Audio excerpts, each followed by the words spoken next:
Let me restate that. All parties are expressly prohibited from recording this hearing or any part of it, whether using the YouTube or the Zoom recording function.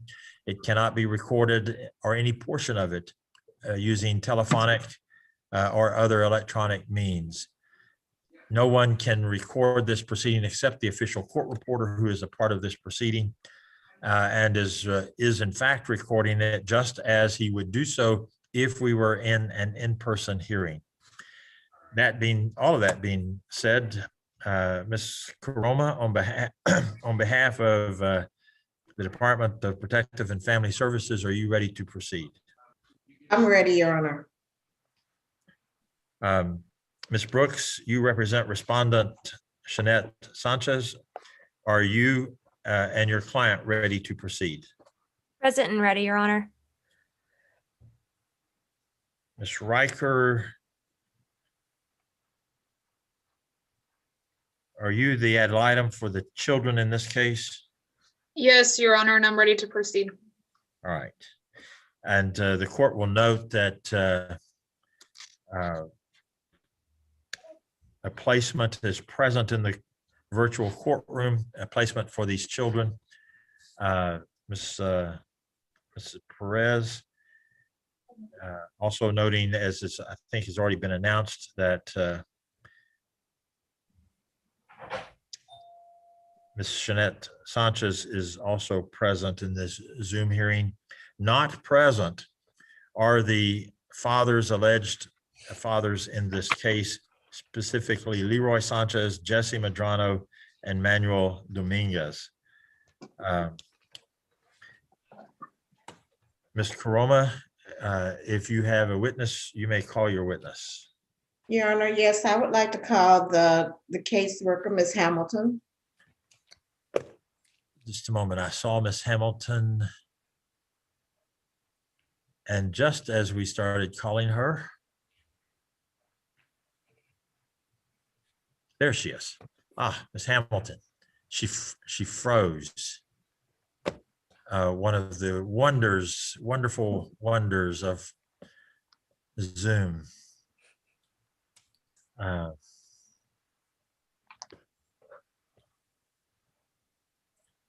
Ms. Karoma, we had so many freezes in our Zoom hearings last month. It affected the entire state, the worst freeze in history. I almost froze myself, Your Honor. We all did. Yes, ma'am. We all did. Mm-hmm. If I'm not sure what Ms. Hamilton is going to do or be able to do. If she could call in, I don't have any, oh, well, she's gone. What she has done in the past, or when I say she, what has occurred in the past is when they realize that their connection has disintegrated, they will check back in. Mm-hmm. And as soon as she can check back in, we will get going. Is there an agreement among the rest of the participants that might be stated while we're here on the record in this case? We did have partial agreement between the other parties, Your Honor. Would you like to state those? Well, we were going to allow everything to continue as it is, no changes in placement. We agreed that there should, basically, there's actually just a status quo. There's no other changes pursuant to the information that we received in the court reports. So. Ms. Brooks, is that to that extent, is that your agreement or you and your client's agreement? Yes, Your Honor. And there's Ms. Hamilton back with us, almost back with us. There's Ms. Hamilton. Thank you. And Ms. Riker, to that extent that the parties would agree to maintaining the status quo in this case, subject to the court's approval and a little bit of testimony, is that your agreement as ad litem? Yes, Your Honor, that is my agreement, and if you would like a quick report on the children, I can provide that as well. And Kelsey Zimmerman would like to be let into the hearing.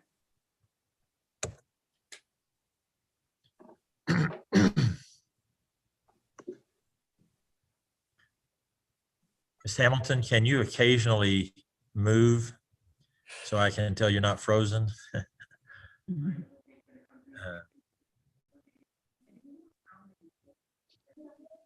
Good morning, Ms. Zimmerman. Good morning, Judge. I'm afraid Ms. Hamilton is having trouble again.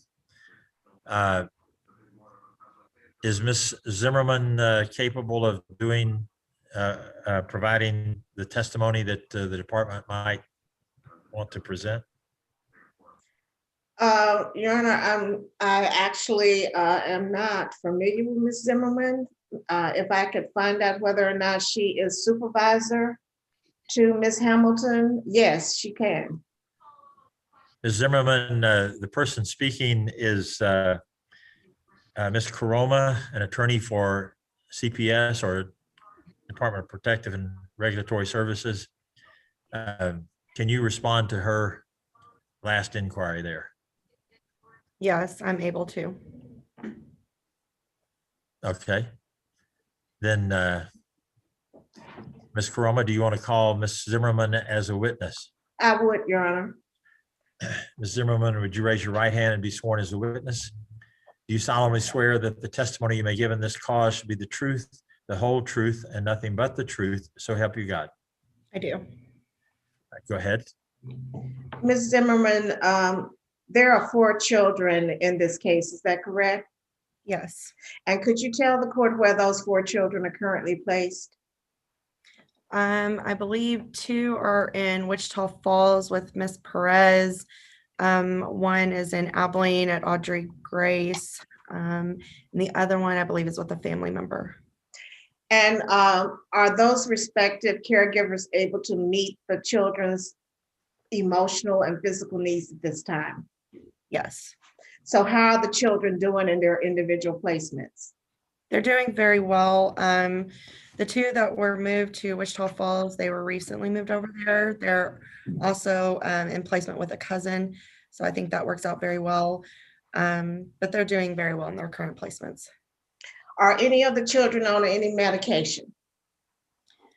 I can't answer that. The worker may have to answer that one. Okay. Now, the parents in this case were given court-ordered services, is that correct? Yes. And could you tell the court whether the respondent mother, Ms. Madrano, is compliant in her court-ordered services? Yes. Now, as to the fathers, have all the fathers been contacted in this case? I believe Vanessa has tried to contact the fathers, but they're not responsive. What do you know whether the fathers, there are 2 fathers who have allegedly not been served. Do you know whether or not there's been any ability to contact or find an alternative address for service? I know Vanessa has tried, but I believe there's still no response. So what has the worker done in an effort to locate the missing fathers? She has sent in information to special investigators to try to locate the fathers, but we still have not been able to locate them. Okay, so I'm going to go through each father because I don't know which ones have been found and which have not. What about the presumed father, Mr. Leroy Sanchez? Has the worker been able to make contact with him? I do not believe so. And the presumed father, Mr. Jesse Madrano, has there been any contact made with him? I do not believe so. And finally, the presumed father, Mr. Manuel Dominguez, has there been any contact made with him? I do not believe so as well.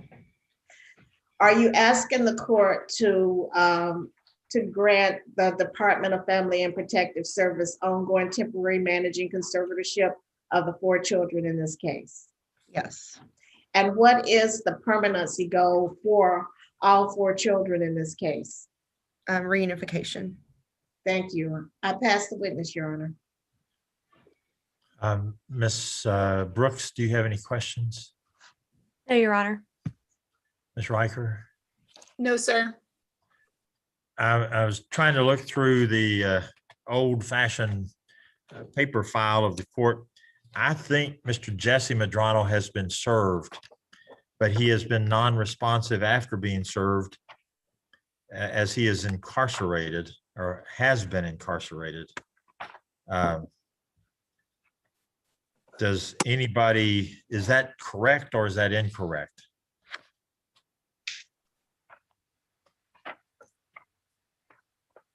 I take it nobody knows the answer. Because nobody has been responding, but we have been notifying Jesse Medrano of these hearings, and we only do that after they have been served. Thus, again, making me believe he has in fact been served. All right, thank you. Ms. Hamilton continues to have technology problems.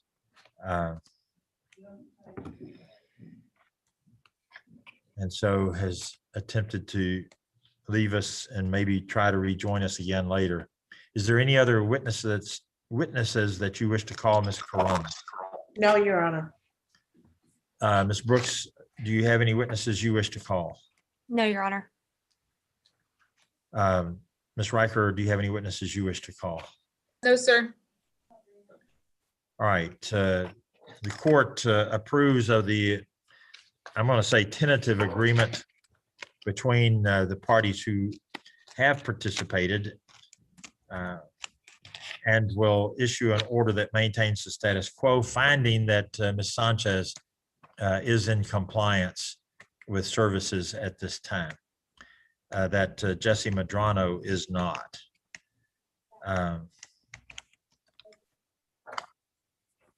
With that, we will be in recess with respect to the Sanchez Medrano children. Thank you. Thank you, Judge. Thank you, Your Honor. Thank you, Ms. Sanchez. You may be excused. I will assist you in being excused. Thank you. Yes, ma'am. All right. Ms. Coroma, which case would you suggest we take up next? Let's see. Judge, may I have a little bit of input into that if possible? Yes, ma'am. Could we take up the Nobles case? Because I believe there's a short agreement that needs to be announced, and that's the only case that some of these lawyers are waiting on.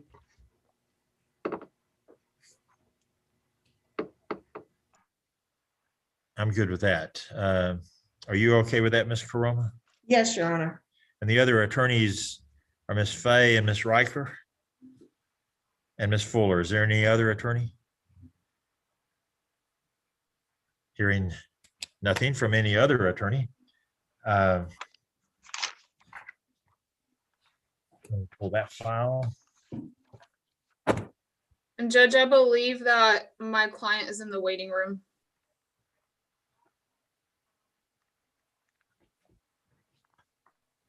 Susan Nobles. Yes, sir. Okay.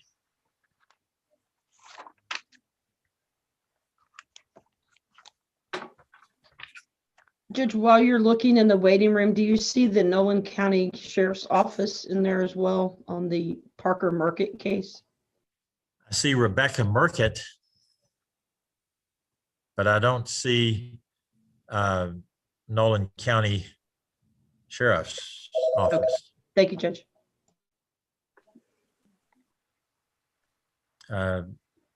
Ms. Nobles, can you join us visually?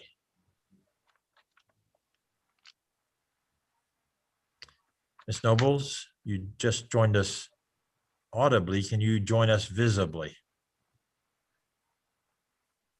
I said, you just unmuted. Can you speak to us, Ms. Nobles?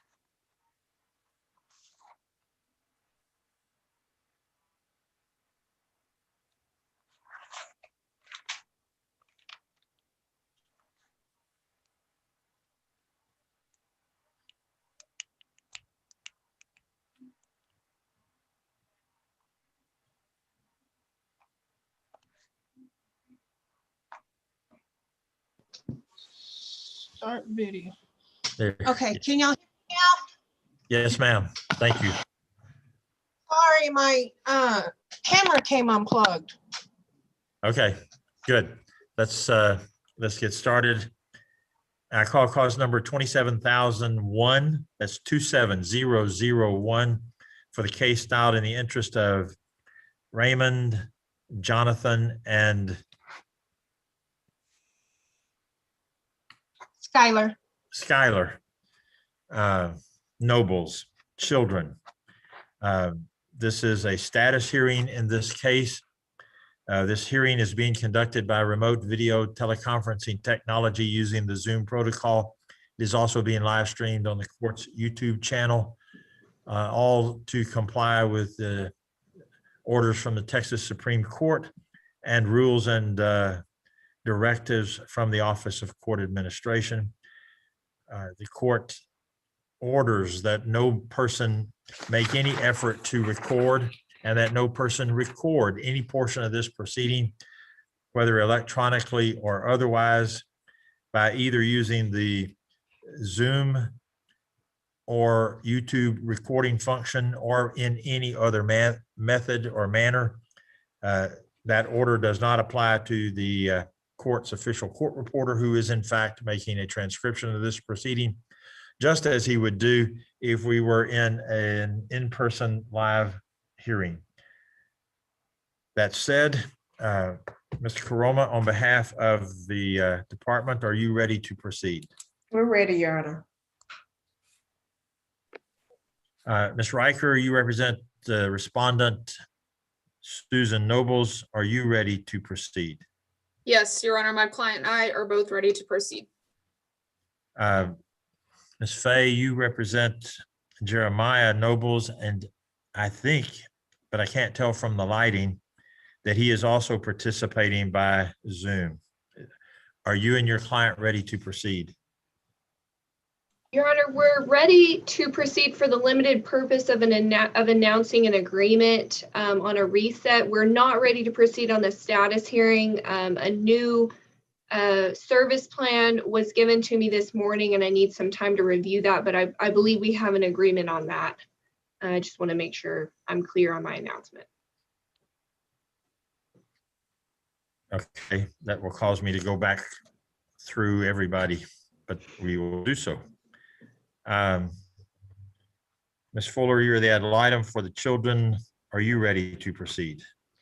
Judge, I'm ready to proceed with the announcement. It's my understanding there's an agreement to reset this case to April 16th because of the recent filing of the service plan.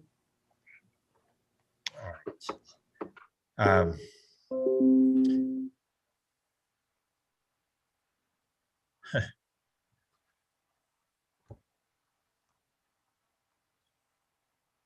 Ms. Nobles, if you are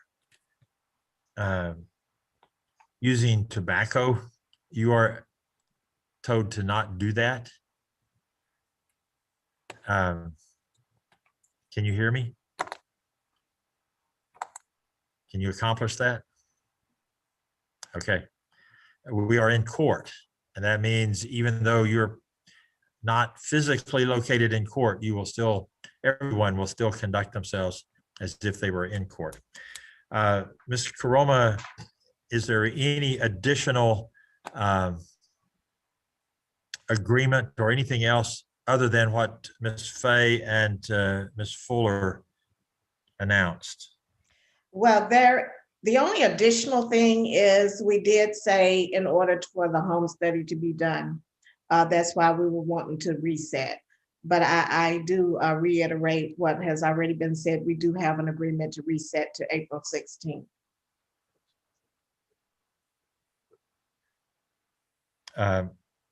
Ms. Riker, is that your understanding of what's been agreed to? Yes, Your Honor. Ms. Fay, with that addition that was stated by Ms. Karoma, is that your understanding of what's been agreed to? Yes, with the clarification that it would be an expedited home study ordered on a Teresa Owings, and we would hope to have that accomplished between now and the next hearing. All right, so I'll go back through all this. Ms. Fuller, is that your understanding with the additional clarification presented by Ms. Fay? Yes, sir. And Ms. Riker, is that your understanding with the additional clarification presented by Ms. Riker? I'm Yes, sorry, sir. Ms. Fay, Ms. Fay. Yep. Yes, sir. All right. And Ms. Karoma, do you agree that that is also part of the agreement? I do, Your Honor. Now, one last chance before I announce. Anything else, Ms. Karoma, that you can think of that needs to be presented? Nothing else, Your Honor. Anyone else?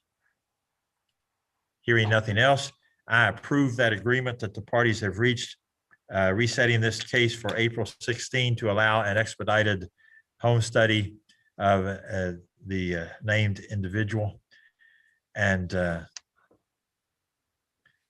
did we set that at 9:30 a.m.? That's fine, Your Honor.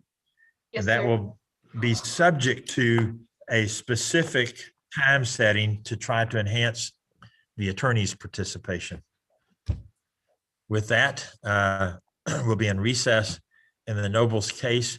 Thank you, Mr. and Mrs. Nobles. I will excuse you from the hearing.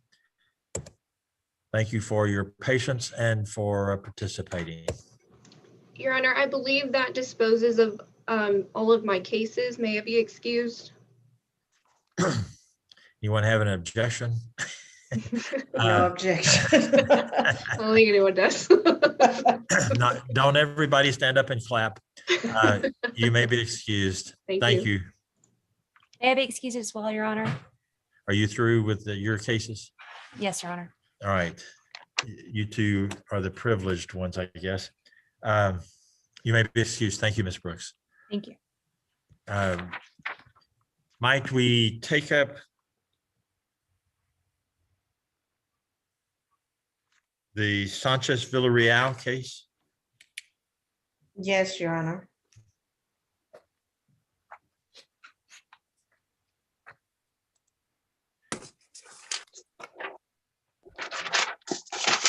And as we start to take that case up or about to take that case up, let me ask, are there agreements in that case at this time, or do we need evidentiary presentations? What do we have? There are no agreements in this case, other than we said that we will need a hearing. Y'all are all very agreeable. I appreciate that. My client is agreeable and we've signed the order. I think the holdup in this case, if I'm not mistaken, is Mr. Key's client's not present. And so I'm not sure that he can agree. I got you. All right, let me call the case. Who will, hold on. Before you call the case, I just got to check. It says that Samantha Rodriguez, please. You get that from Kayla? No, from Chelsea Zimmerman. Okay. She listed 3 other people. I'm being informed that a suggestion is made that Samantha Rodriguez be admitted, that Brianna Camp be admitted, that Alexis Sinkuric and maybe Jake Sinkuric be admitted. And also Valeria Perez. Now, I know who Valeria Perez is. Who are the Sinkurics? Their placement for the 3 youngest children in the case. Okay, and Samantha Rodriguez. Caseworker. All right. Any objections to them being admitted? No, sir. No, Your Honor. Do you Okay. have somebody called the ranch? The ranch is where Matthew is placed.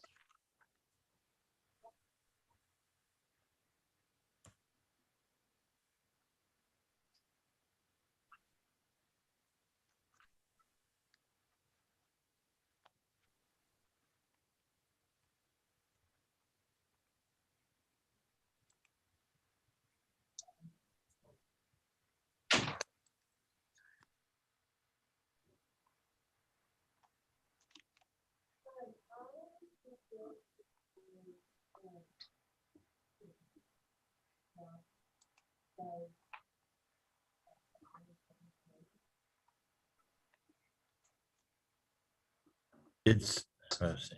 It's getting a little bit warm here in the virtual courtroom, so I readmitted Ms. Hamilton so she can freeze us again and cool things down. I think you spoke too soon. She's frozen again. Okay, is there anybody else that I've not? Oh, who is Jake Centuric? That's my husband. That's Oh, my okay. husband.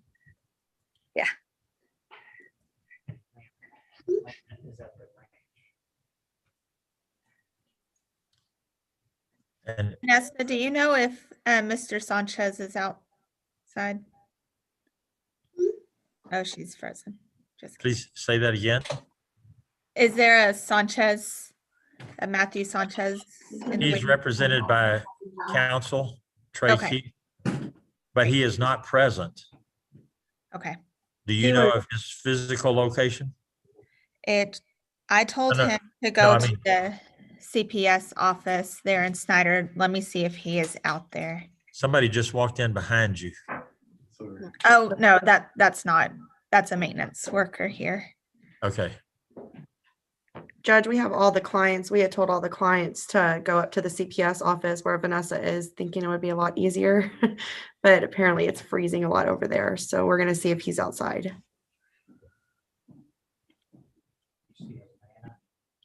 no.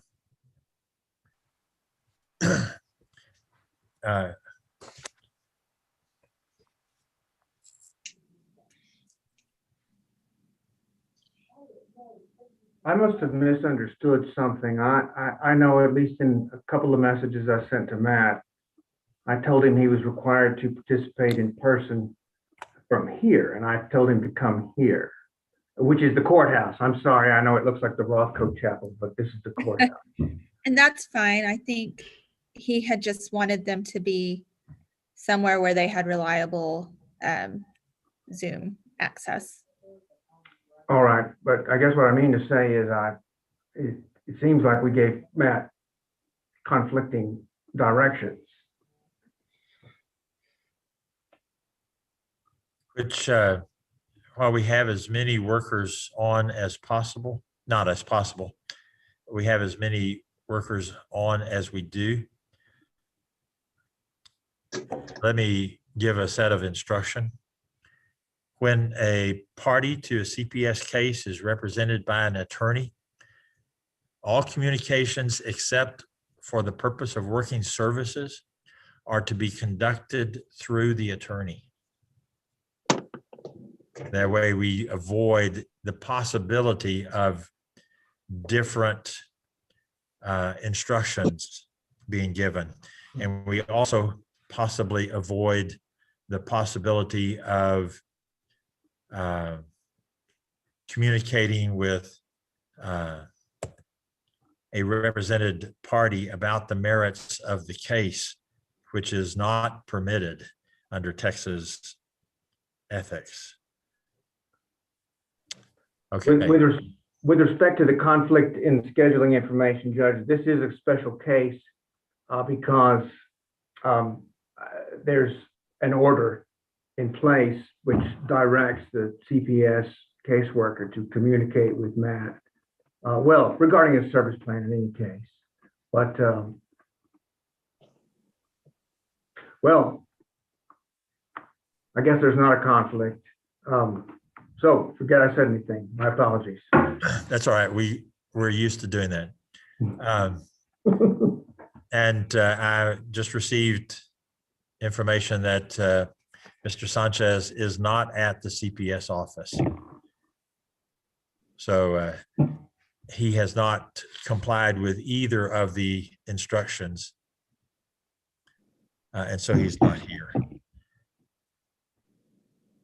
Is there anyone else that the department sees or the attorneys see that need to be a part of this Zoom hearing that I have not admitted? Lana Switzer from the New Horizons Ranch. She has Matthew Jr. What about Brianna Camp? Yes, her as well. She is Miss Perez's case worker. She's Miss Perez's what? CPA worker. And I do not have anybody in the waiting room by the name of Lana. Nor do I have anybody with an affiliated representation from the ranch. I do have an unidentified participant.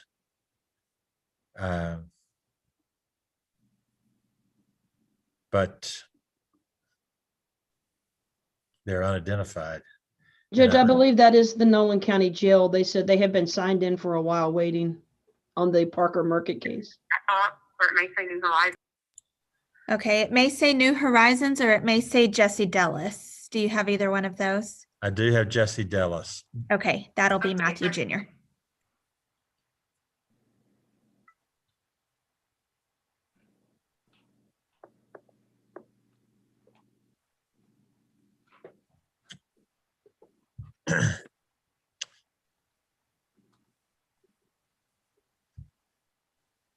To make that big. There you go.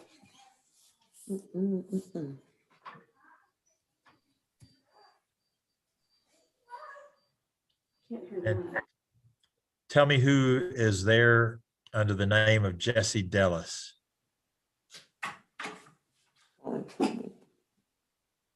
That's Matthew. And who are you? I'm Jesse. I'm his therapist. Okay. Do the rules permit Jesse to, the rules of your facility permit Jesse to lower his face covering for this hearing? Matthew, yes, sir. I'm sorry. I said, you may take it off for this hearing, Matthew. Thank you. All right. We're going to try to begin. I call cause number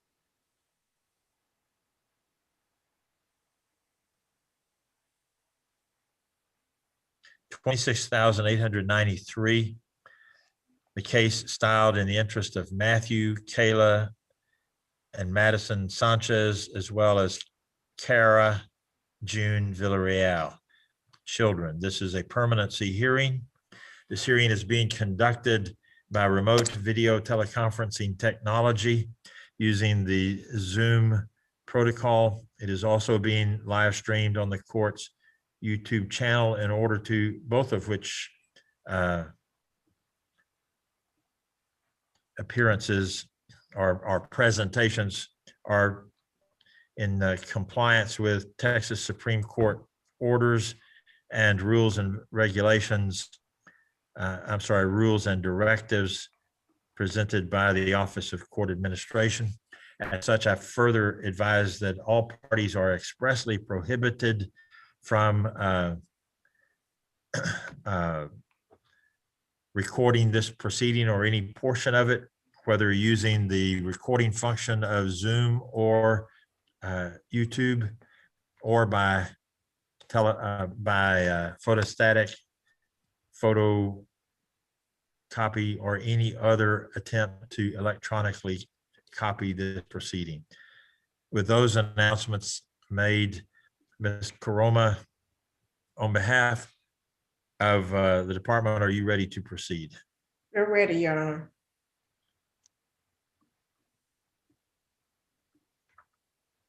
Ms. Morris, you represent Carrie Carr Sanchez. Are you ready to proceed? Ready, Your Honor. And I do not see your client in our waiting room, and she has not been admitted to the Zoom hearing. Do you know anything about her appearance or not appearance? Yes, Judge, she's incarcerated, so she will not be appearing today, but I did have a conference with her this week. Okay.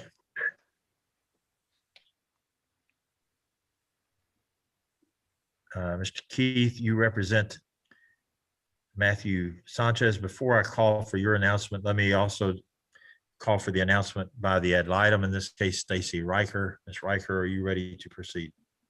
Yes, Your Honor, I'm ready. Now then, Mr. Keith, Your Honor, because Mr. Sanchez is not here and I expected that he would be, I do announce not ready. all right. I appreciate that, but we're going to proceed. It's my understanding from our earlier conversations that you advised Mr. Matthew Sanchez to appear at the courthouse to meet you and then to participate by Zoom for this morning's hearing. Is that correct? Yes, sir. Yes, sir, that's correct. And is it further correct that, and I'm going to cover the possibility of multi instructions to him, but is it your understanding that he has not shown up to meet you here at the courthouse in the conference room where he was instructed to go? Is that correct? Yes, sir. Yes, sir, it is. And then we learned this morning that workers from the Child Protective Services office may have also told him to appear at the CPS office, where it was believed that internet access would be available, and further that he has not appeared at the CPS office. And so Mr. Sanchez is just not present. Then there is one other party to this hearing, and that's the father to Cara Villarreal, or the alleged father to Cara Villarreal, and that's Pio Quinto Adam Villarreal. Has Mr. Villarreal been served? Not successfully. It's been returned. Okay, so attempts have been made, but the attempts have not been successful. Is that accurate? Yes, sir. All right. Ms. Karoma, you may proceed. Thank you, Your Honor. I'd like to call the worker, Ms. Rodriguez. Ms. Rodriguez, please state your full name for the record. Just a moment. Hold on a second. Let me swear her in. Forgot to. Ms. Rodriguez, thank you. Raise your right hand as you're doing. Do you solemnly swear that the testimony you may give in this cause shall be the truth, the whole truth, and nothing but the truth, so help you God? Yes, sir. Thank you. Thank you, Ms. Karoma. You may proceed. Ms. Rodriguez, please state your full name for the court's record. Samantha Rodriguez. And you are the worker assigned for the 5 children in this case, is that correct? Yes, ma'am. And could you tell the court where the 5 children are currently placed? Matthew Jr. is placed at the New Horizons Ranch in Goldthwaite. Kayla is placed with Mr. and Mrs. Perez in Wichita Falls. And the 3 littles, Kara, Madison, and Madeline, are placed with the Senkricks in Brownwood. And are each of these placements able to meet these children's emotional and physical needs? Yes, ma'am. Do you know, could you tell us whether any of these children are on any type of medication at this time? Yes, they are. The 2 older children are on medications. And is that Matthew and Kayla? Yes, ma'am. And what type of medication, or what type of treatment medically through medication is Matthew receiving? I actually got this paper for a psychotropic medicine consent from Matthew's placement yesterday. For sleep insomnia, they were suggesting him take Seroquel, 50 milligrams. And is Matthew having any side effects from the psychotropic medication? Not that I've been made aware of. And what about Kayla? What are her medications? Kayla's on medications for eczema and some skin issues. No psychotropics. Thank you. Are there any adverse side effects experienced by Kayla as a result of those medications? No, ma'am, not that I'm aware of. Are any of these children in school? Yes. There's 3 children that attend a school. And how are they doing in school? They're doing well. Do any of these children have any special needs? No, ma'am. When it comes to the parents, could you tell the court whether or not they are compliant with their court-ordered services? Mom is incarcerated, so prior to her incarceration, she was partially compliant with services. I personally haven't got to work with her since I got the case. She's been incarcerated the entire time, but we anticipate her working the services when she's released in April. And as far as Dad, he is non-compliant. Has the father given you any indication as to why he hasn't been able or has not attempted to comply with his services? He says he has to work. So what has the department done in order to assist him in having maybe some type of virtual services so that he can do those instead of person or in-person services? I'm not sure if there is a BIP course that is virtual. That is something I can look into, but he was registered with an in-person one in Abilene. Okay. And so what is the goal then for the family in this case? Currently, it is reunification, of course, pending completion of the services. And are you asking the court to continue the department as the temporary managing conservator of these children at this time? Yes. Thank you. Pass the witness, Your Honor. Ms. Morris, do you have any questions of this witness? Just briefly, Ms. Rodriguez, were you able to reach my client? No, ma'am. Okay, I do have contact information for her now. If we hadn't already sent that to you, I can't remember if we did or not. Your assistant sent me her numbers and all of that. Okay, and based on your court report, you are asking for this case to be granted an extension today. Is that correct? Yes, ma'am, to give Mom adequate time to get back, her services and things. So she has the same opportunities that she had prior. Okay, and is it your understanding she's supposed to be released in April of this year? I believe it's April 8th. Yes, ma'am. Yes, ma'am. Okay, has she, before she was incarcerated, was she able to work any services at all? I believe she had done a few for Tasha. Okay. Prior to. Okay, and so based upon, I guess, just her performance before she went into jail, you believe giving her the opportunity to get out and have some time to work services is in the best interest of these children. Is that correct? Yes, I want to give her the same opportunities that dad has had to get them back. Okay, I'll pass the witness, Judge. Mr. Keith, do you have any questions of this witness? Yes, Ms. Rodriguez, has Dad continued to express an interest and love for his kids? Yes. And he does make plenty of efforts to make sure he's able to visit with them when he's allowed to. Is that also accurate? Yes, we do bi-weekly visits every other Friday. And he does. All right. Thank you. Pass the witness. Ms. Riker, do you have any questions of this witness? Yes, sir. Thank you. Ms. Rodriguez, speaking of those visits, have you had any issues with any inappropriate behavior during those visits? There has been some issues as far as conversations, but those have been redirected. I've explained to him that we're not to discuss case matters during visitations. And whenever you redirect Mr. Sanchez during those visits, does he comply and then stop talking to the children inappropriately?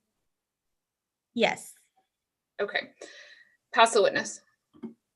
Ms. Karama, anything further? Nothing further from this witness, Your Honor. Ms. Morris, do you have anything else from this witness? No, Your Honor. Mr. Keith? No, Your Honor. All right, thank you, Ms. Rodriguez. Ms. Karama, you may call another witness if you have one. Your Honor, actually, I do not have any other witnesses, so the department rests. All right, Ms. Morris, do you have No. any other witnesses? No evidence, Judge. Mr. Keith?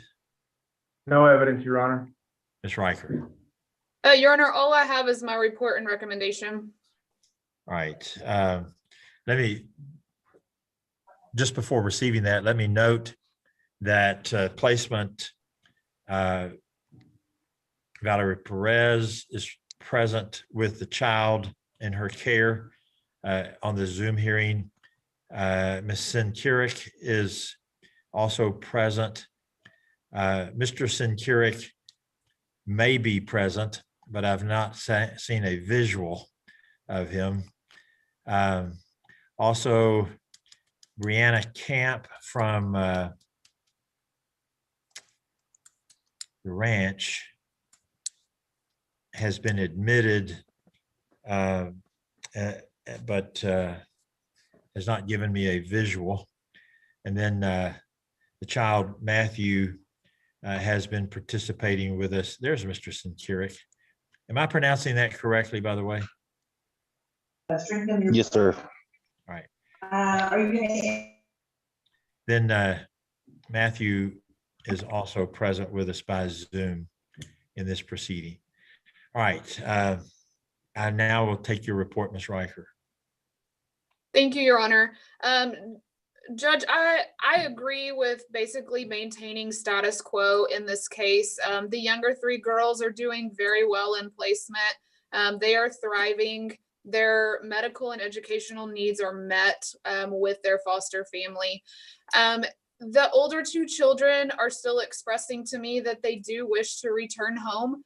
And so I hope that we can get to that point eventually. And so I would agree with that extension so that we can give especially mom time to work these services for these children. My only concern today in this case is some of the inappropriate talking that happens during visitations. I have talked to Kayla about that, and it's hard for her to deal with some of the things that dad says to her. And I appreciate Ms. Rodriguez taking care of that and shutting that down. I believe that will protect the children, but I would ask that if it's possible that we have in a court order that if the inappropriate comments do not stop, that visitation can end, just because I do not want dad discussing the court case with the older two children, because I believe that is harmful to them.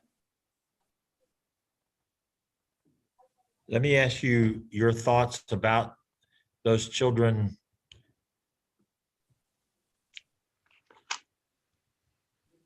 appearing in these hearings with us. Judge, I struggled with that at first, and I have explained to placements that it's my role. Basically, that's why you have attorney ad litem and guardian ad litem, that we're able to speak for the children and on behalf of the children. However, I think that the last time, our last hearing, it actually did give the children a sense of reality in what was happening in these cases. I think that Kayla and Matthew are old enough and mature enough to understand that. And I actually believe that seeing these proceedings and being a part of them through Zoom kind of helps them to understand the process and what is going on. So I don't object to them being part of this virtually. I don't want them to have to testify at this point, though. All right. Okay.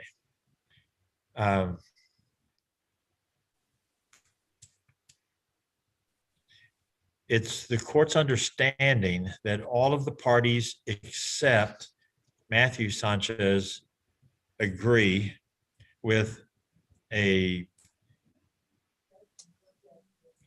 continuance of the case in a status quo manner. That is, the goal of the department remains the same. The services previously ordered are either being worked or still remain to be worked with some barriers or some obstacles that have to be overcome to get that accomplished. And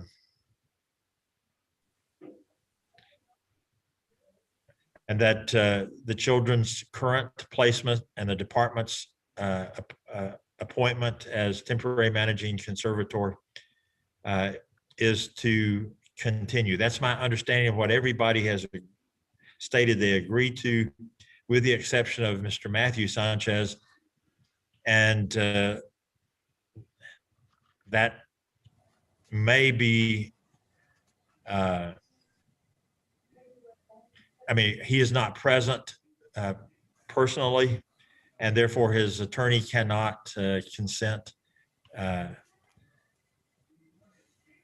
Subject to that, and the failure to, or the inability to get the Mr. Villarreal served results in what we have today. Is that everybody's understanding? Am I accurate in my understanding? Let me put it that way. Ms. Caroma? Yes, Your Honor, you're accurate. Ms. Morris? Yes, Your Honor. Ms. Riker? Yes, Your Honor. And Mr. Keith? Yes, Your Honor. But let me ask something, or by asking, raise it if it's not on people's mind. I believe, I'm not sure, is the extension requested a COVID extension, or is it an extraordinary circumstances extension of the dismissal deadline? Because I would suggest that we make it a COVID extension while we can.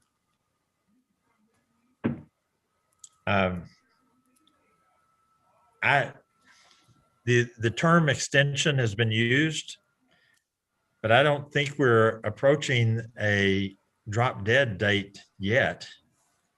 And I was thinking that we were just saying we're going to continue these orders, AKA extend them until the next permanency hearing can be held. I appreciate you raising the question though, that so we can get that clarified. Okay, then I had misunderstood. I thought it was an extension for the dismissal deadline to afford mom an opportunity to work services for 6 months or so when she's released in April. And I think it would take an extension of the dismissal deadline to do that.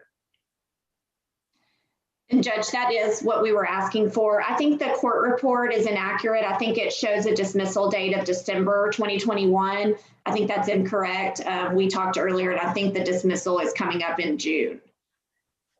And actually, Your Honor, it does appear that the dismissal date is June 16th, 2021. And there has been discussion about extending the case from that drop dead date for an additional 180 days to allow the mother to engage in services since she has been incarcerated. And but the issue was she may be getting out in April of 2021. So I'm not sure, that's 2 months before the June 16th drop dead date. I'm not sure we need a full 180 days, but I'll leave that to the court. What is your thought, Ms. Caroma, regarding Mr. Keith's, let me say, idea that we use the disaster orders from the Texas Supreme Court to extend this matter rather than the statutory extension? Your Honor, it's my position, and I do agree with Mr. Keith, because it's my position that this case, the reason for extension doesn't rise to the level of extraordinary circumstances. The mother's incarceration is considered to be a doing of her own making.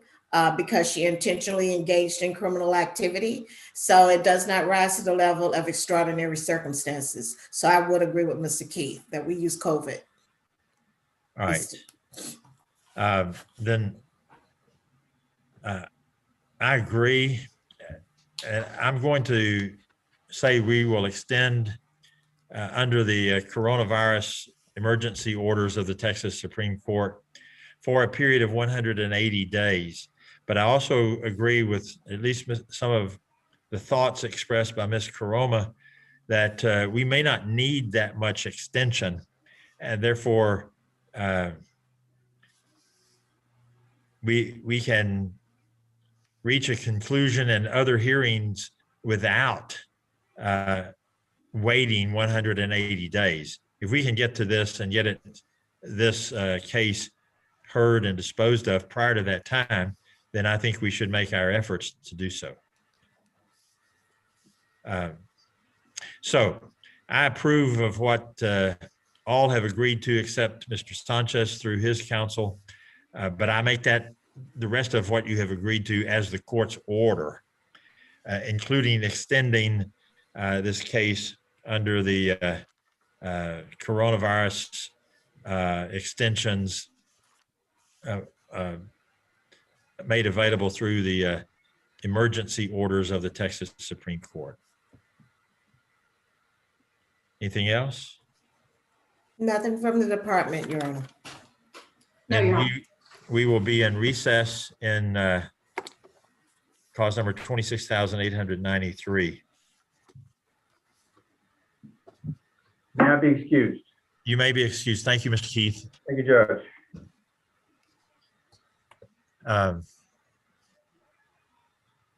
I'm open to hearing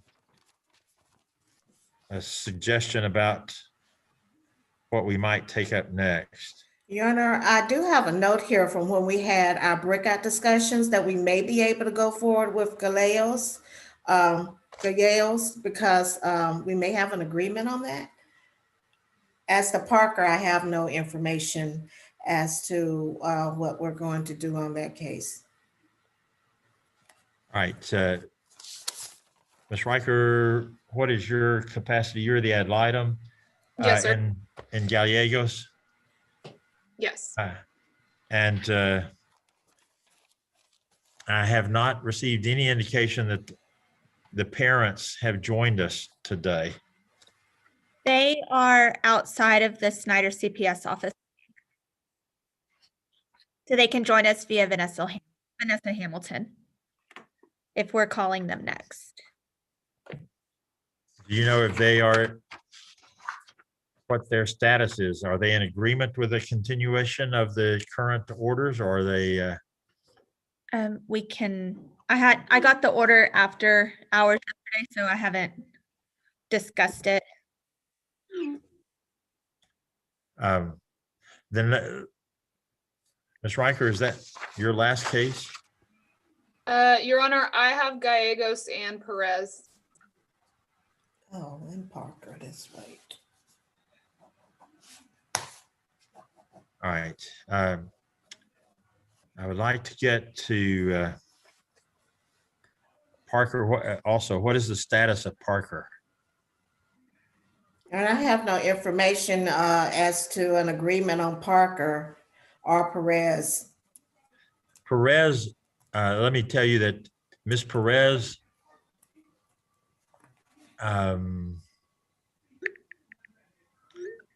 may be, I have some confusion about the Perez case.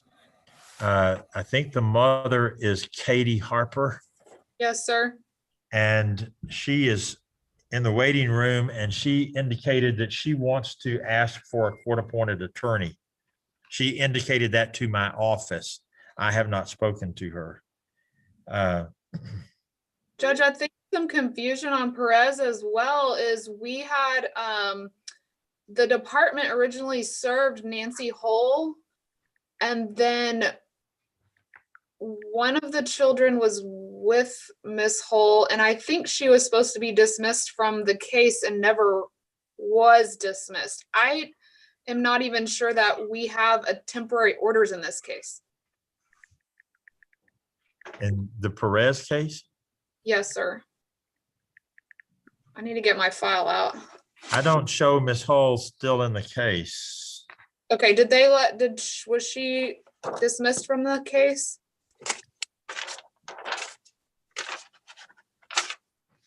Because she was a named party in the petition. Oh, I remember now. She was a grandmother living up in Wichita Falls, or no? Was I she don't remember where, but I know that she took off with the kid at one point.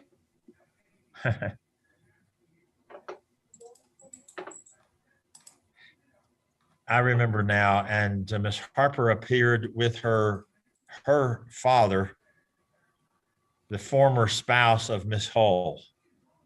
Is that correct? Correct. Miss Hull has been served, was served on January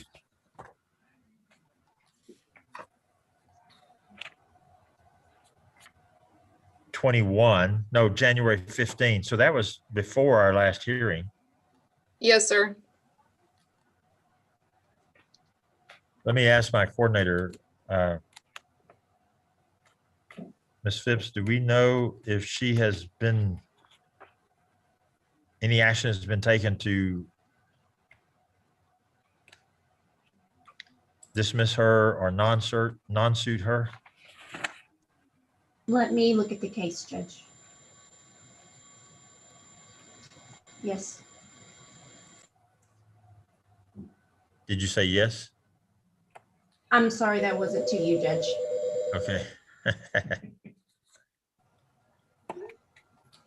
I should have known that wasn't to me. I don't get yes.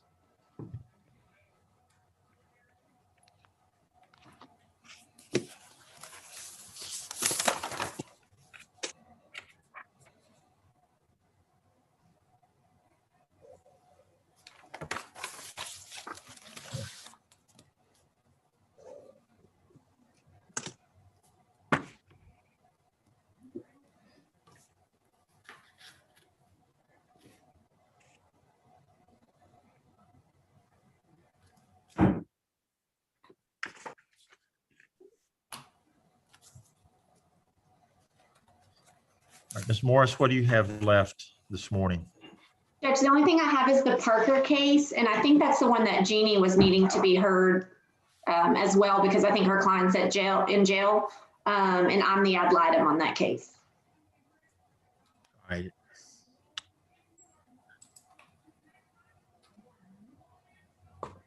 Well, while we search for some of the other information, I'm certainly willing to get that case heard.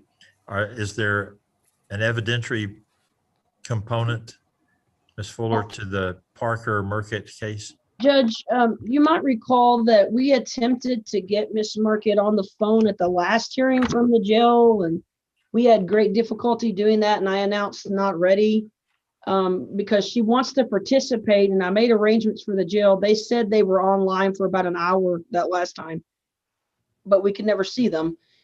They have just told me again that they just now took her back to her cell because they've been online since 9:30.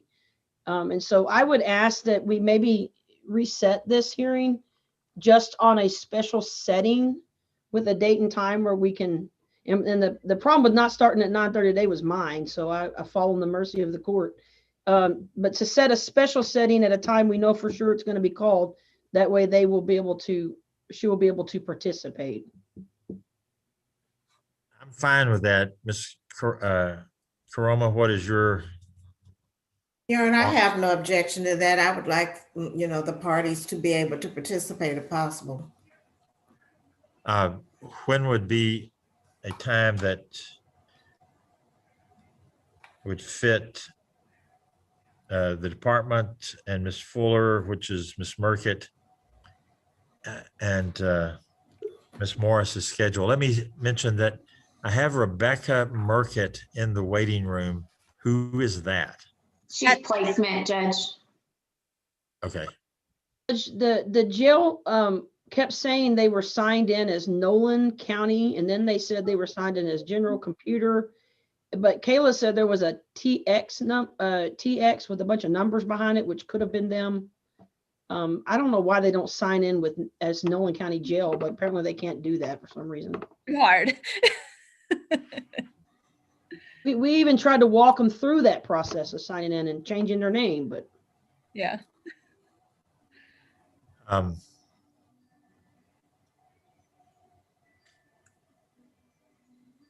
Well, none of those sign-in pieces of information appeared on the court's waiting room listing. So I just received word from the my coordinator that Ms. Johnson from Child Protective Services will be handling our cases going forward. Ms. Karoma, I can correct that if you'll set up an office and move in to the offices across the street from the courthouse here in Snyder. You are a very long way from me, Judge. I'm all the way in Houston. So it's kind of hard to set up an office. Oh, but it, I don't mean for the department. I mean, we need a practitioner. And so we'll do everything we can to assist you in escaping from Houston. I wouldn't mind escaping now. Here's what I just have to see if I could drag my husband with me. He may not want to escape with me though to another location. Okay, well, I'm not trying to create marital discord. Here's my suggestion. If I agree with Ms. Fuller's suggestion that we do a special setting, that we give Ms. Fuller and Ms. Morris an opportunity to either confer with Ms. Karoma or to make to verify and confirm that Ms. Johnson is going to be taking over the presentations. If that were to be the case, then we would want to confirm with her schedule so that we can set a time that everybody can in fact participate. Is that workable? I see nods. Yes, John. Okay. Then Parker is temporarily continued, and we'll reset it as quickly as we can get these schedules coordinated. All right. Then may I be excused, Judge? Does that take care of your cases this morning, Ms. Morris? I believe so. The only other one I had was Green, but we announced that we're submitting an agreed order on that case. That's right. All right. Thank you, Judge. You may be excused. Thank you. Bye-bye. Yes. So Ms. Fuller, you and the only other case that I show that I'm on is the Smith children, but I don't know that that was actually on the docket. I have it on the docket. Let me make my notes. What did Parker? Okay.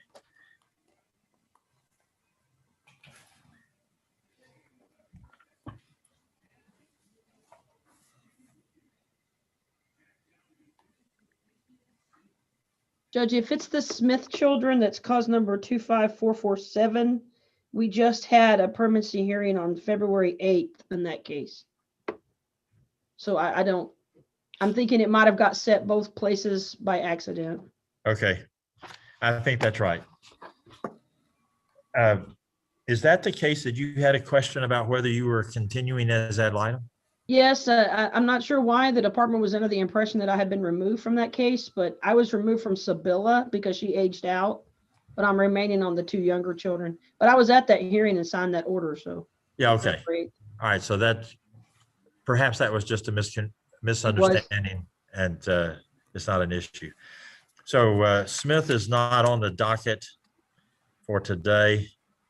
And does that then take care of your appearances? It does, Your Honor. So may I be excused? You may. Thank you, sir. Let's try to do Perez. Oh, I'll tell you what, I'm going to, Kayla, can you, Ms. Phipps, can you let Rebecca Merkett know that matter is going to be rescheduled?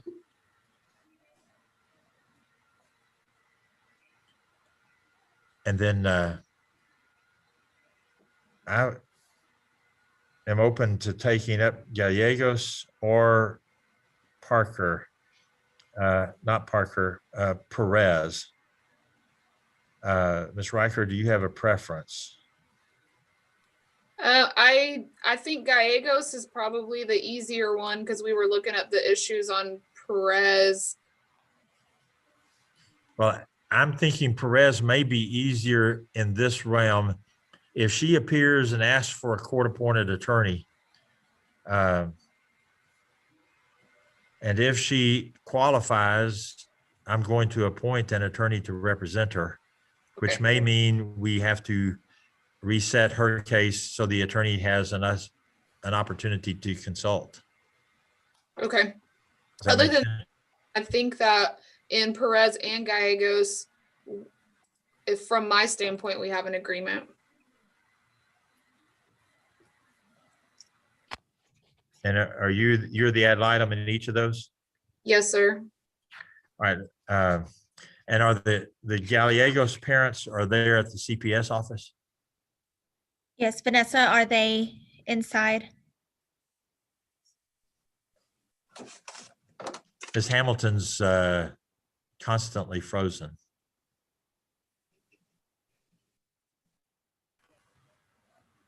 She's trying to communicate with us, but she's being very cold-hearted. Judge, we apologize for that. We try to make it easier where we could set up a worker and use it on their tablet so we can make sure that the clients are able to be on Zoom. So we apologize. I am beating the dead horse with humor, and so At least we laugh.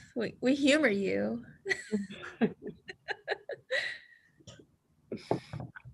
my sixth grade teacher, which was just a couple of years ago, Yeah, you can hear. is the one that was not supposed to be that funny, by the way. He is the one who infected me with humor, but he would then counsel to make sure that people were laughing with me and not at me when I tried to join in the humor train. So as long as you laugh with me, sometimes the serious nature of what we're doing becomes a little bit smoother.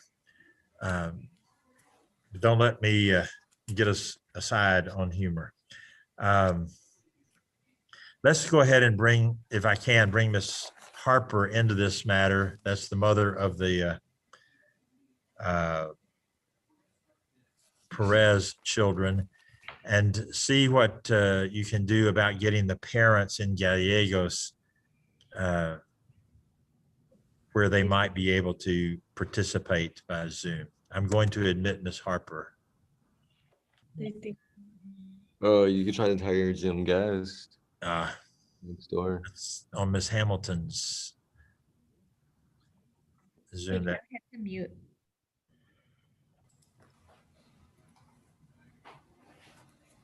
Miss Harper, can you hear us?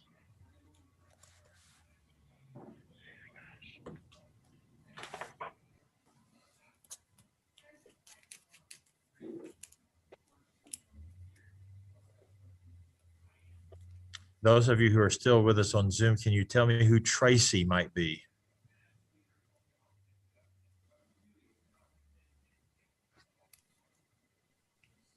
Okay. Oh, I know Richard Harper is placement, but I don't remember his wife's name. It's Margaret is his Okay. wife's name. Okay, yeah, I knew Tracy didn't sound right, but I didn't know. And that's not placement on Gallegos either, so I don't know who that is. Is Tracy maybe on the Nobles case? Oh, Tracy is placement on Nobles. Yeah, I think that may be. Who is Tracy in the Nobles case? She's Placement.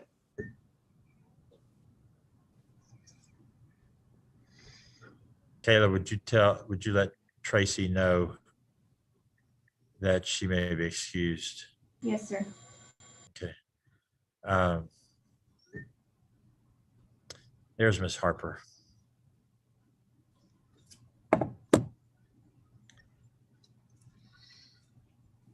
Miss Harper, are you able to hear us?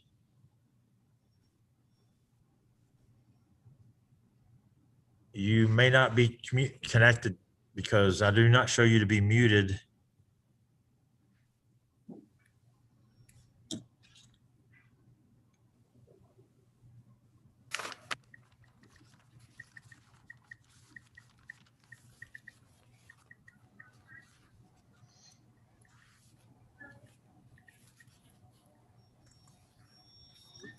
Now then, can you hear us, Miss Harper?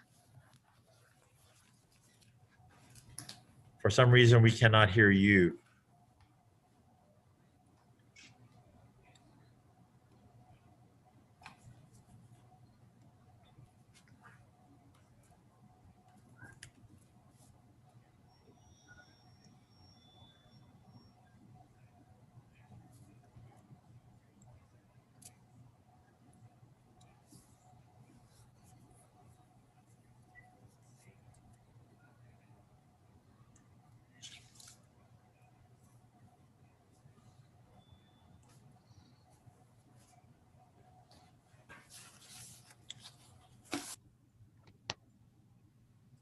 I have someone admitted by phone. Please identify yourself. Yes, this is Vanessa Hamilton. I have the Diagos with me. Oh, Gallegos. Okay, we'll get to that in just a moment. Thank you, Ms. Hamilton. Okay. They're gonna put on phone. Ms. Harper, it's not working. You're not, do you have another phone available to you, Ms. Harper? Not to join by Zoom, but to call, but to make a phone call.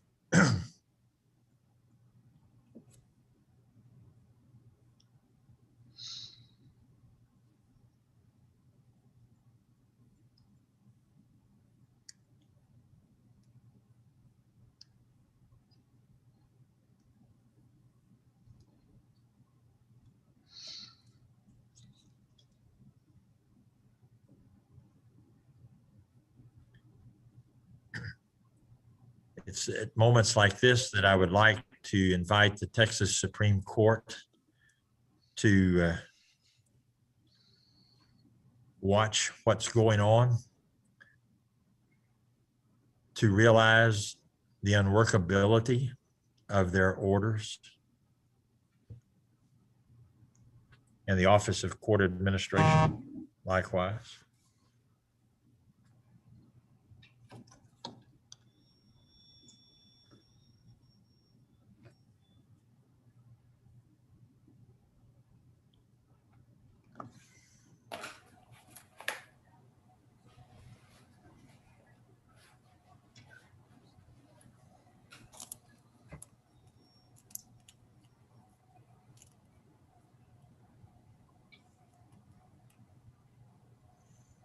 Well, we might, since apparently we have the parents by phone in the Gallegos case, we might try to take that case up while we're trying to get Miss Perez or Miss Harper in the Perez case.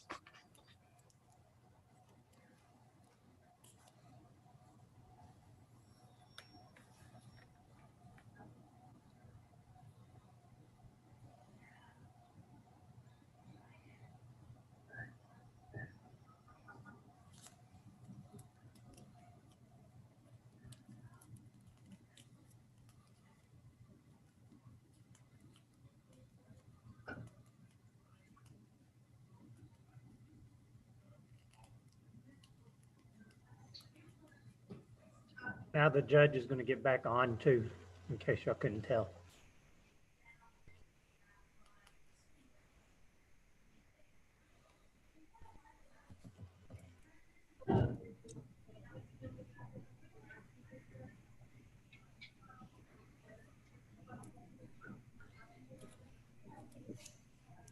Can we make cold jokes now?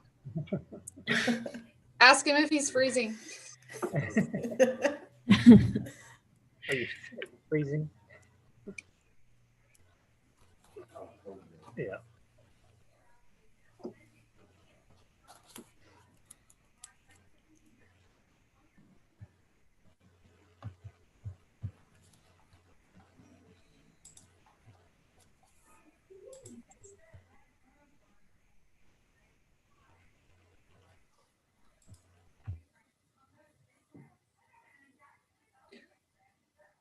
I was hoping he would appear as a cat when he came back on, but I guess not. Don't get catty with me. Actually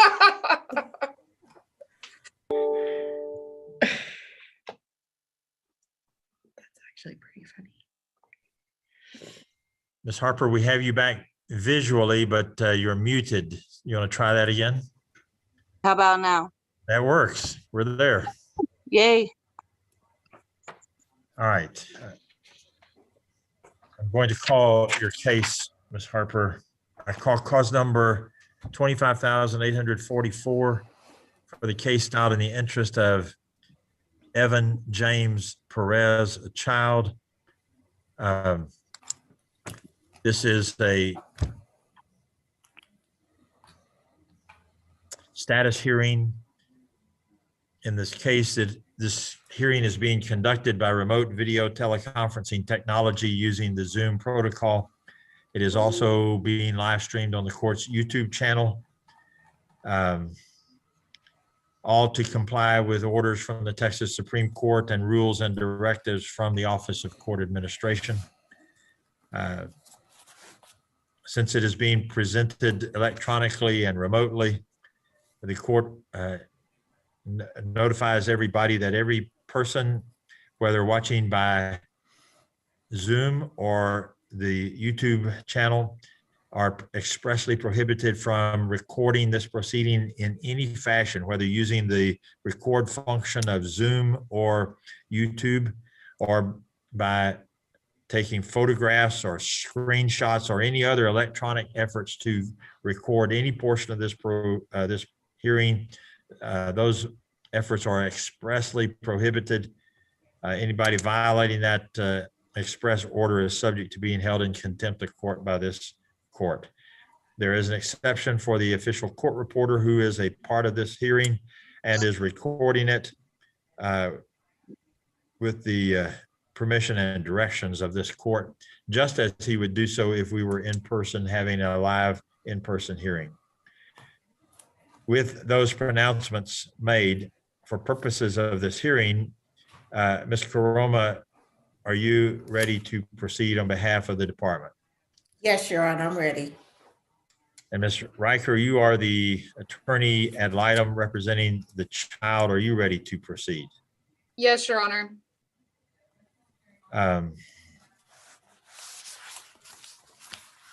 Also appearing is the mother of the children, Katie Harper. Ms. Harper, are you present?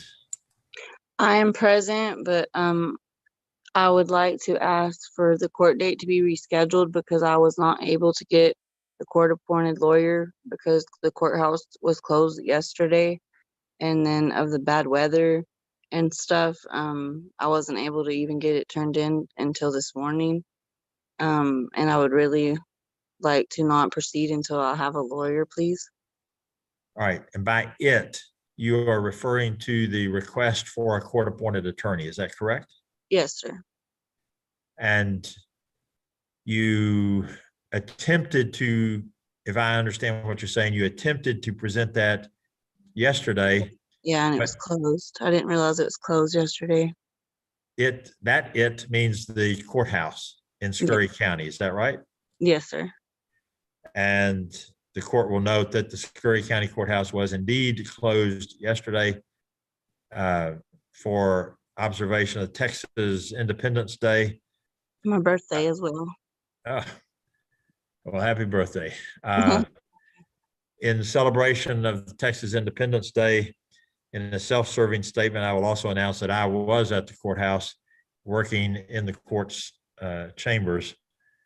And so that you can take out your tissues for just a moment, shed a tear, wipe it off, and let's go forward. Let me ask, Mr. Caroma, you may be the one to ask, and you may want to direct it to one of your workers. What is the department's plan or goal in this case? Your Honor, I'm going to direct it to the worker, Ms. Rodriguez. I don't know specifically which plan is set up for each individual parent to do for service purposes. So I need the testimony or the information from her. And I also need to know which one of the ladies is going to testify. I thought it was Ms. Rodriguez. It's me. I'm the caseworker. Okay, Ms. Hurst. I'm sorry. That's okay. Let me ask you, Ms. Hurst, what is, to your understanding, what is the department's goal in this case? The goal is family reunification. Is there a plan seeking termination? No. To my knowledge, I don't think there is even any pleadings seeking termination. No, sir. There is another party to this case who I believe is the maternal grandmother, Nancy Hull. She was present at our last hearing by Zoom. I do not believe she received notice of this hearing in writing, but she was present and received notice at that hearing that this hearing would be conducted on this date. I also didn't get any information. I didn't get served papers or anything. I barely got told that it was going to happen on Monday. And that's why I rushed to go get a lawyer, and then I couldn't because the courthouse was closed and all that. But my mom, if y'all want her to, she will more than likely be welcome to Zoom in on this. I don't know if she can, but she will. Ms. Harper, you were present at our last hearing as well. Yes. And thus you received notice of this hearing, but and you were served with papers at the beginning of this case. I was never served with any papers for today. I was not. I understand. But that's, I mean, it's okay. The CPS lady told me about it and all that, but I was not given any papers about it. But hold on, please hold on just a moment. Okay. By served with papers, that's a term of art that means the original papers starting this lawsuit. You were served with those papers. So you only get served with those and that's it? You may. I'm sorry. That's all right. Let me finish. We attempt to provide written notification for all hearings. And we would do that generally by mail, or sometimes the department will do it and make the attempt to provide that information by email. The likelihood exists that because of changes occurring in the department with representation in this case, in this court, and because Ms. Hull and because you were both present in the prior Zoom hearing when this case setting was announced, that may be a reason why you did not receive additional written notification of this setting. Yeah, All of that that, makes, okay, all of that said, I would like some input from the attorneys, Ms. Karoma and Ms. Riker, about a suggestion as how we proceed with this case. Judge, I know that it has been mentioned that the department's not seeking termination. I hope that they're not, that family reunification is the goal, but I'm looking at the petition right now, and on page 7, they're pleading for termination of Katie Harper's parental rights. And so if that is, never heard of that ever. if that's part of, if that plays a role in what we're talking about, then the answer is yes, they have pled for termination of her rights. All right.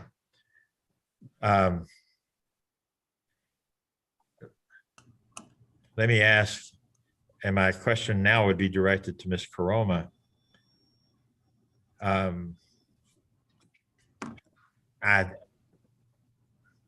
going from recollection, but I think Ms. Riker, my recollection is Ms. Riker is absolutely correct. But that was done as a boilerplate pleading. So my question is, does the department, let me do it bluntly, is the department going to abandon that part of the pleading, or do you want to leave that in just in case things develop that would justify it? Well, Your Honor, you're correct. The department always, as far as I understand, asks for termination. And it's always an alternative, possibly even a change in the designation of conservatorship. But the mandate is that the department work toward reunification of the family.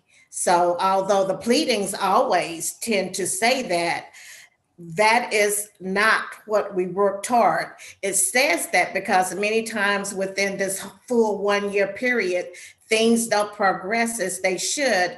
And rather than having to go back and completely replete a case, the termination grounds are already there to proceed on should they be needed. But as the CPS courts know, that's pled.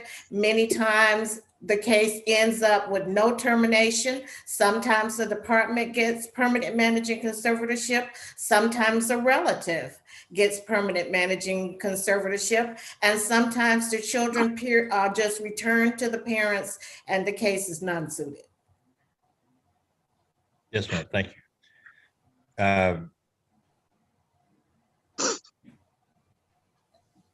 Back to a blunt question, if I may.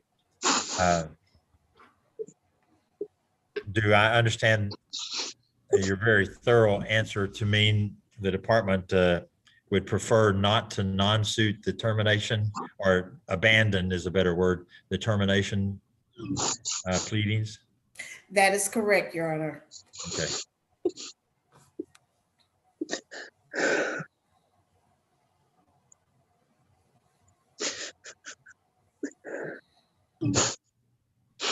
And Your Honor, if I may. You may.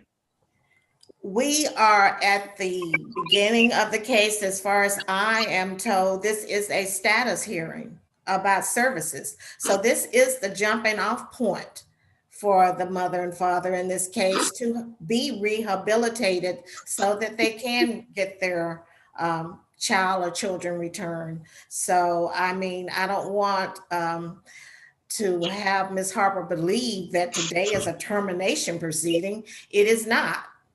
It's simply about what services are going to be offered to the family. I think it's relevant as to whether or not she would have an attorney appointed to her. That's what my discussions are focusing in on.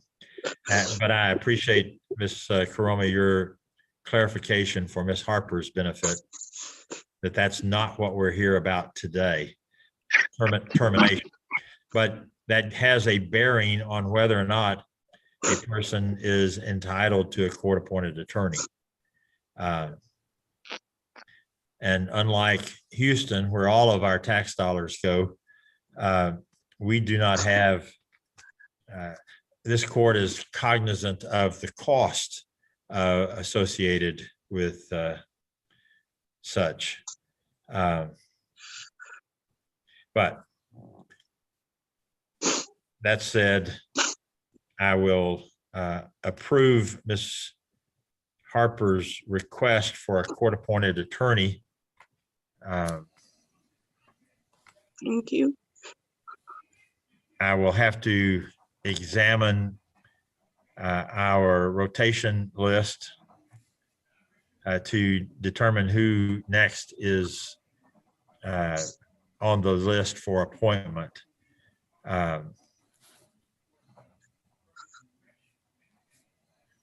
Ms. Harper,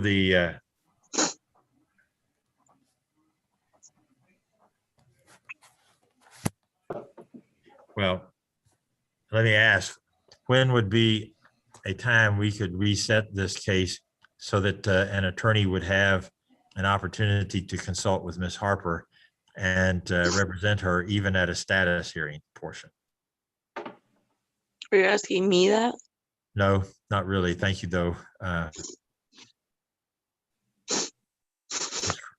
Ms. Caroma, you got a suggestion? Your Honor, I'd like to have the court come back for status purposes sooner than later. I would request that it be reset within a week, no later than 2 to 3 weeks.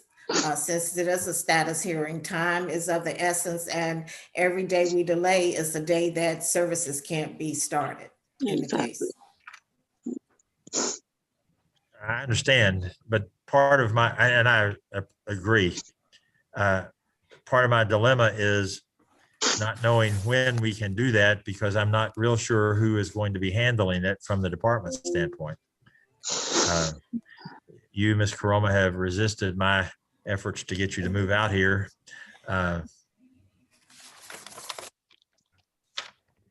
It's my understanding that we had several hearings originally set for Friday.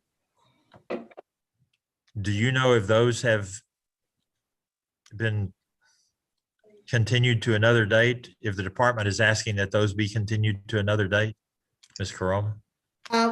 Your Honor, I don't think that there has been someone assigned for Friday. It seems to me when I did see our in-house emails, there was an attorney who was supposed to be assigned to come out on the 29th. I believe that was the date.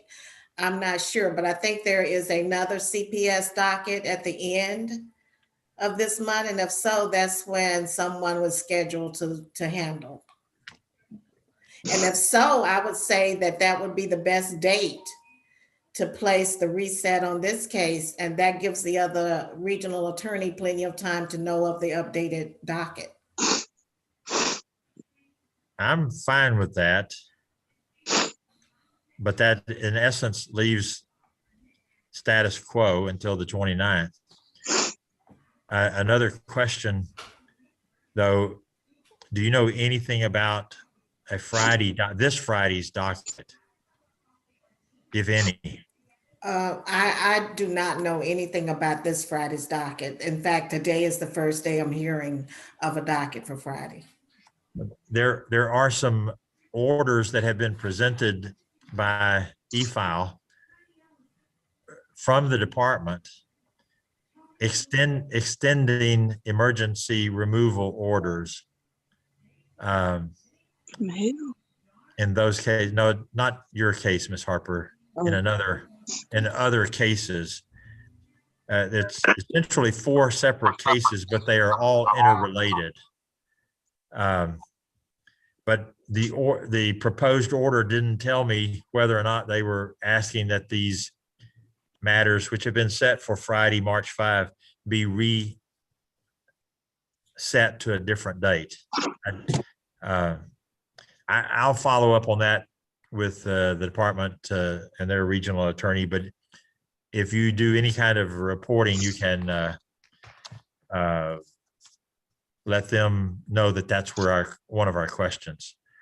Ms. Riker, is the 29th available for your calendar? Yes, sir. And so just to be clear, if I have something scheduled on the 5th, it might not go that day. Well, as a sort of like Ms. Caroma, this morning is the first I heard of any of that suggestion. Oh, okay, I got you. It may well be that the orders that have been presented for today, this morning, were orders extending the prior emergency removal order to Friday, the 5th, rather than from Friday, the 5th. Okay, As I said, I received that just shortly before we got on earlier this morning. All I can do is pledge to try to find out the answers to that and keep you and the other attorneys who are involved updated. Okay.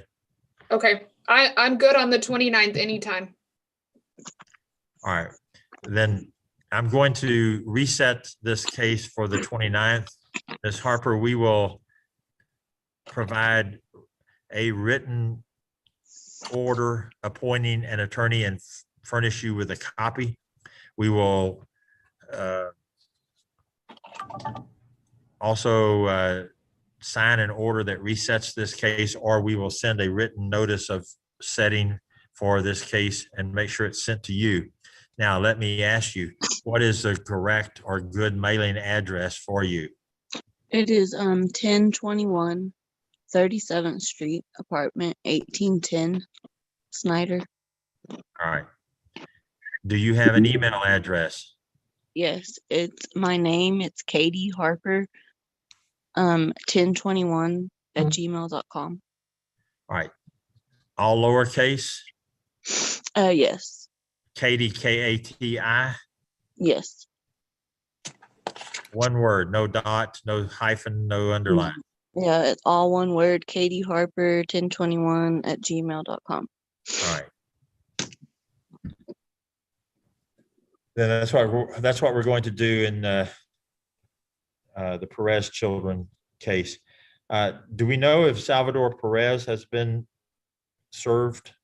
He cannot be found. He's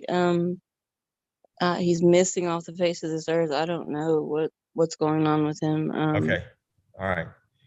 And then Ms. Hunt we will notify Ms. Hunt as well. And my understanding was she was going to employ an attorney. But it was, Ms. Hull. yes, ma'am, Ms. Hull, thank you. But it was with regard to her efforts to employ an attorney that I recall that we gave this specific date and time for a hearing of this matter. I will try to make sure that everybody gets written notice. So Nancy was supposed to be on this hearing? Yes. Okay, well, the CPS worker, Miranda, whatever her last name is, told my mom that she did not have to be at this hearing. Well, if that occurred, then that's an error. There's a lot of errors, and that's why I requested an attorney and stuff. All right. All right. Okay. Then we will be in recess with those orders being issued. Okay, thank you. Thank you. You may be excused. Okay. Now let's see what we can do about Gallegos.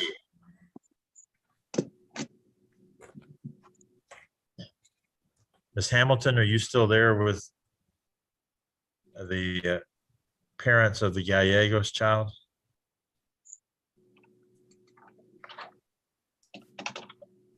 If you are muted.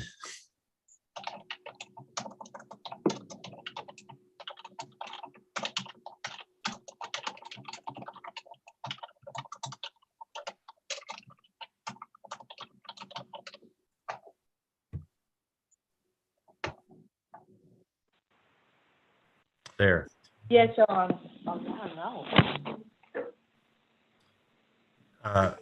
Are the Gallegos parents there? Are the child, Joe Gallegos Jr., are his parents there with you, Miss Hamilton? Yes, Your Honor. Yes, sir.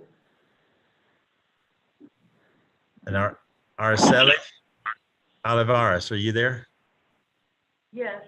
Yes, Your Honor. Okay.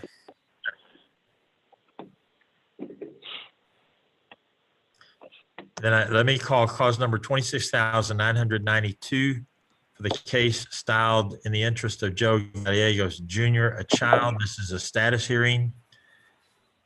The status hearing is being held by remote video teleconferencing technology using the Zoom protocol. It is also being live streamed on the court's YouTube channel, all to comply with Texas Supreme Court orders and rules and directives from the Office of Court Administration. Since it's being conducted in this fashion over these mediums, the court orders that no party is entitled to, entitled's the wrong word. Let me restate that. No party is permitted to record this proceeding. All parties are expressly prohibited from recording this proceeding in any fashion, except for the official court reporter who is recording this as he would do in a live hearing in person. That said, for purposes of the Gallegos case, Ms. Caroma, what says the department? The department is ready, Your Honor. And to Ms. Riker, you're the ad litem for the children. Are you ready? Yes, Your Honor, I'm ready. Joe Gallegos, you are participating by phone this morning. Is that correct? Yes, sir. And is that because the internet connection that you have is unstable and will not allow you to participate through video? Yes, sir. And Ms. Olivares, are you also participating there in the same phone at the same place as Mr. Gallegos? Yes, Your Honor. And are you also having to participate by phone because you do not have internet connection? Yes, Your Honor. All right. Are you ready to proceed, Ms. Olivares? Yes, Your Honor. And Mr. Gallegos, are you ready to proceed? Yes, sir.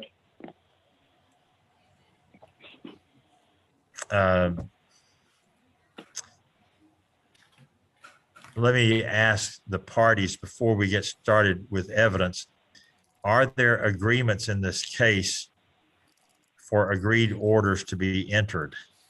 Let me direct that to Mr. Gallegos and Ms. Olivares. And let me tell you quickly that you do not have to have agreed orders. You do not have to agree at all. We will have a hearing. I'm just asking the question to save time if an agreement does in fact exist. Do you understand that, Mr. Gallegos? Yes, sir. And Ms. Olivares, do you understand that? Yes. And so, understanding that, let me ask you, are there agreements in this case, or do we need to have what we call a contested hearing?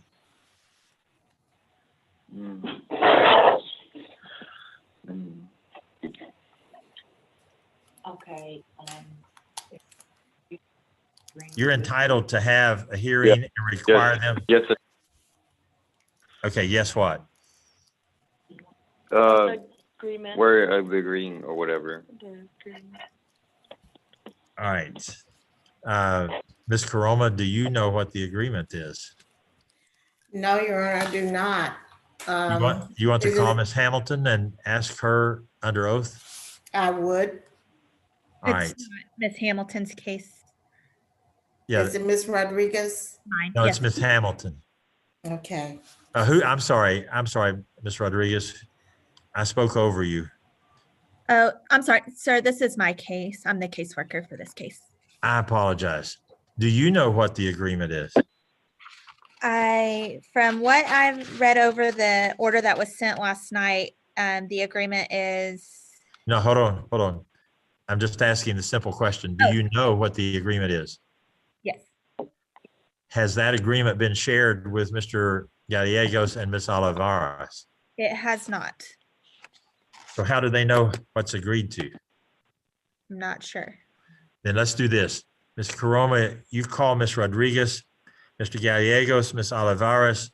You listen to what Ms. Rodriguez testifies about and what Ms. Riker, who is the ad litem for the child, asked questions about. I will give you chances to ask questions. And then you can tell me if you agree with that or do not agree with that. Does that make sense to you, Mr. Gallegos?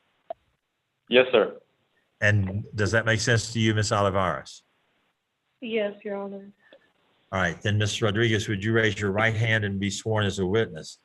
Do you solemnly swear that the testimony you may give in this cause shall be the truth, the whole truth, and nothing but the truth, so help you God? Yes, sir. Thank you. Ms. Caroma, you may proceed. Ms. Rodriguez, you're the caseworker assigned to the Gallegos family, is that correct? Yes, ma'am. And as part of your assignment, have you created service plans for the mother and father in this case? Yes, ma'am. And would you please tell the court what services that you are asking the court to order and approve for the mother, Ms. Olivares? We are requesting a drug and alcohol assessment and follow all recommendations from that assessment, whether that's drug and alcohol counseling, AA, anything of that nature. Parenting classes, couples counseling and individual counseling, and psychological evals, random drug testing as requested by the department. And as to the father, Mr. Gallegos, if I were to ask you the same questions, will his services be the same as those you have just listed for Ms. Olivares? Yes, ma'am, they are the same. And have you had an opportunity to go over those services that you're asking them to do with each one of these parents? Not in person. How did you do it? We've discussed services over the phone and I've sent the referrals. I just haven't had them sign the physical paper yet. So when you discussed the services with Ms. Olivares, the mother, did she appear to understand the services that you're requesting her to do? Yes. And she's been very willing to work with us on getting her services started. And did you warn Ms. Olivares that if she fails to do court-ordered services, her parental rights could be terminated or even changed or amended in some way? I did not specifically say it like that. No, ma'am. Well, what did you tell her as far as warning her about her failure to do those services? We just discussed that if she, will work the services, and that's working towards our goal of family reunification. And what about with Mr. Gallegos, the father? Did you have an opportunity to go over specifically each service and give him a warning about a failure not to do the services? Not directly, no, ma'am. Will you be having that conversation with both of these parents so that they understand completely that if they fail to do court-ordered services, their rights could be terminated or modified? Yes, ma'am. I will take the family plans of service and go over them. And do you think that the services that you're requesting of both parents in this case are in the best interest of their child? Yes. Thank you. I pass the witness. Ms. Riker, do you have any questions of this witness? No, sir. Mr. Gallegos, do you have any questions that you want to ask of Ms. Rodriguez about her testimony? Just about the couple parenting classes. That's it, really. What, as far as the counseling? Yeah, like couples. I mean, you said individual. It's like a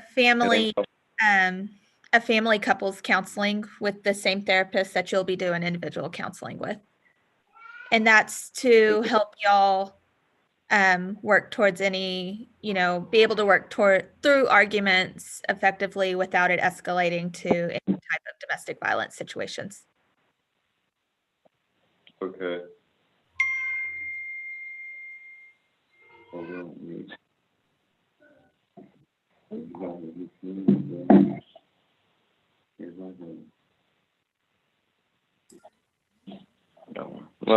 No further questions. I don't have nothing else. Do you have, let me ask you, sir, do you understand what the department is asking you to do? Yes, ma'am. Yes, sir. And are you willing to do what they're asking you to do and engage in those services? Yes, sir. Ms. Olivares, do you have any questions of the witness, Ms. Rodriguez? No, sir.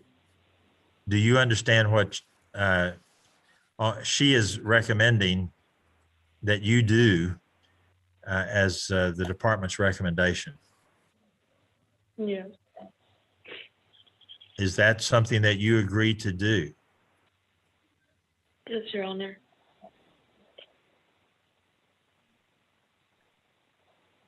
Okay. Ms. Karoma, do you have anything else? No, Your Honor, the department rests. Ms. Riker, do you have anything further? No, Your Honor, I do not have any witnesses, but I can present a short report if you would like. Yes, ma'am, I would like. I believe that the child is in a safe and appropriate environment right now with Ms. Sonia Olivares. I would ask that that placement be continued and that the family plans of service be adopted as an order of this court. Ms. Karoma, does the department concur in the recommendation that the ad litem just made? The department does. Mr. Gallegos, or Ms. Olivares, do either one of you have any other questions for us at this time? No, sir. No, sir. Then I'm going to approve the recommendations of the department and the ad litem and order those services.